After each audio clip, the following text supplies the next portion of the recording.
Hello, Phil Jackson here from Build Your Salon, bringing you the tools you need to master to build the salon business you deserve. And today I'm here to tell you that if you're looking for any kind of impressive or long-term success, you will not be able to do it on your own. It's time to build your network, guys. Yes, I know it's scary. Yes, I know it's intimidating, but guess what?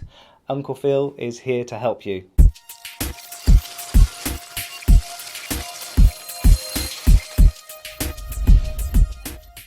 Hello and welcome, and today I'm here to tell you that you are not a rock, you are not an island, and that you need to concentrate on building your networks.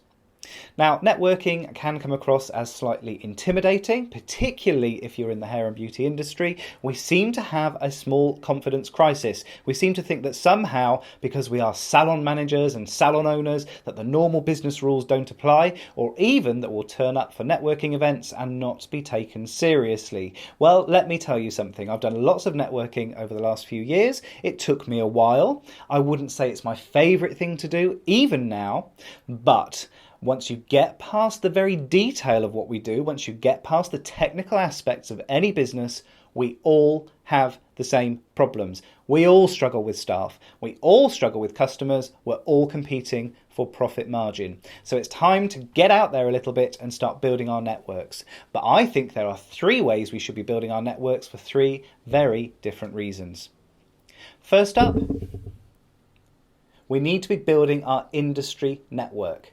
Now, I'm always amazed whenever I go to an industry event at how few people actually put themselves out there and talk to other salon owners and managers. It's like we're so competitive and so worried about losing customers that we can't even talk to a salon owner from the other end of the country. Let me let you into a little secret. The speakers at these events are just there so that you have something to talk about to a stranger, okay? So if you see a speaker in the morning and then there's a break for lunch, then trust me, that speaker was there so that you have something to talk to other salon owners. You will double, triple, quadruple the value you get from training and industry events by actually networking with the salon owners and managers that are there.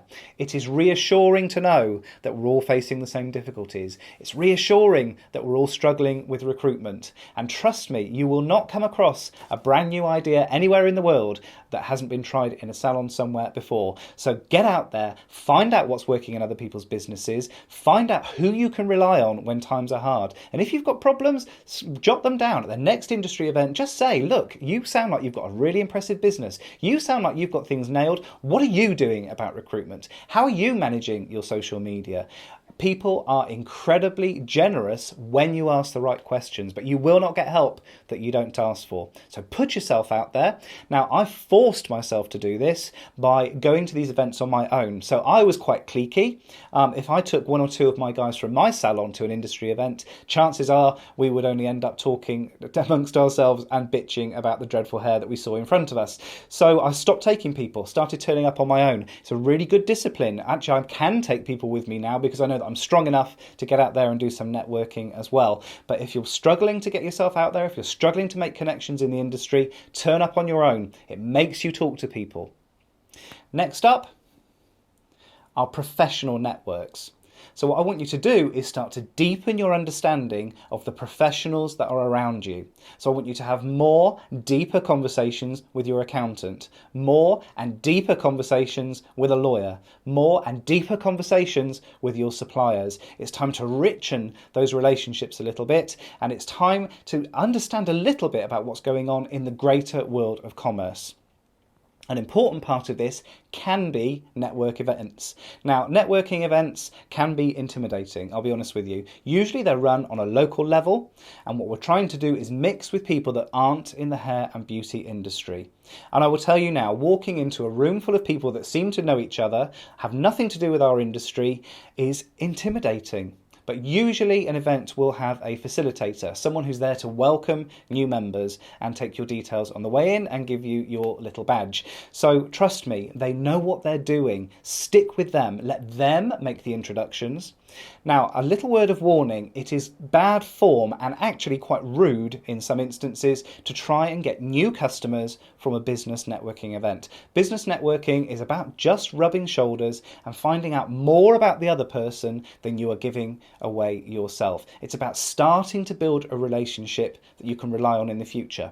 It may well be, over time, as people get to know you and like you and trust you, that they choose to become customers. But that is not the primary goal of networking. And you will spot the people that have got this wrong because there will be the networkers there that everybody is avoiding. And they're the ones that are handing out lots and lots of cards and trying to book meetings on the day. It's really bad form and actually very rude. Don't do it.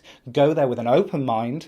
We need to get past this block that we have, this confidence issue that we have around our businesses. And trust me, after you've been 2 or 3 times, started to see some familiar faces, it does get easier.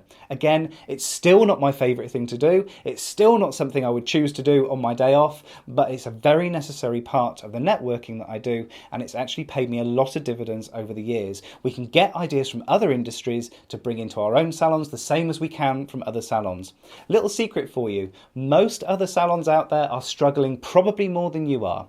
Most other salons don't know what they're doing. Don't take ideas just from salons. Have a look at the greater world of commerce and find out what's working there. And finally, we need to invest in our personal network.